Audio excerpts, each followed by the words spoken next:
One of the things that came out quite prominently during the campaign was the criticism that John Mahama at the time, candidate Mahama, had of the current government, that they were appointing people just as rewards and giving jobs to cronies and so forth. So far with these appointments, especially let's stick into this last batch.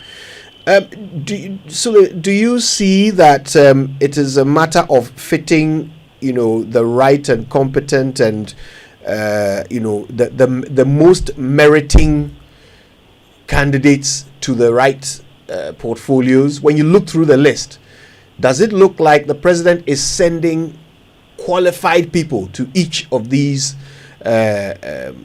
ministries? Well, Kojo, as I mentioned earlier, in terms of qualification, experience, expertise, there are a few that you can talk about, but to a large extent, for a number of them, it's essentially about basically having to appoint people. And let's remember that the Constitution somehow ties the hands of the president, and any president for that matter, by requiring that you appoint the majority of your ministers from Parliament. And the president has no choice but to do that. The other limitation is that you have to look at the regional balance. And so even if you have as many people competent and qualified in certain areas, but all coming from the same region, it becomes difficult for you to do that. So if you look at, and I think there is some bit of permutation also. So you take roads and highways, for example, and I don't think that Honorable Suhini, our former colleague journalist and a good friend, is somebody that we would say has expertise in roads and highways or engineering or anything. But his minister, Kwame Abuja, is an architect and has experience in that sector. And so you would say that, well, there will be some complementarity. Suhini may bring some background, but the substantive minister is an architect, and therefore that's his area. You look at the substantive minister for lands and for works and housing, and I doubt that that is his area. And so you have Gisela, who is an architect, a consultant architect for that matter, going to that sector and having served in the Works and Housing Committee of Parliament for some time. As I mentioned, Richard Ampimdako for Deputy Finance, I don't find that his credential and background and experience and all of that is really, really strong, particularly at a time when our economy is in crisis and you need finance wizards to really help the situation.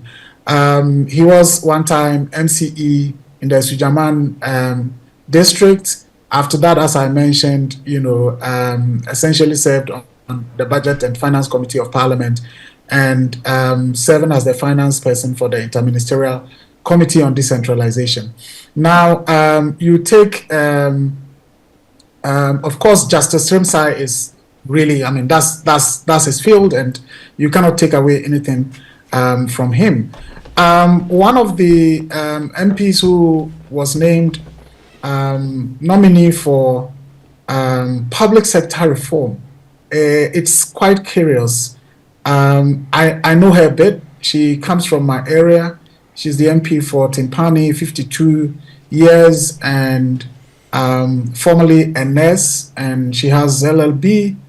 There is little known about her expertise and experience when it comes to public sector management and public sector reform for that matter. But again, given that it's not a ministry, but a minister of state to bring up conversations about public sector reform, I think that could be said to be okay. Yusuf Jaja, tourism, as I said, also from Bole, 45 years, so quite youthful. I don't know his experience in the tourism and creative arts sector. But again, hopefully, people, technocrats in that sector would be able to help.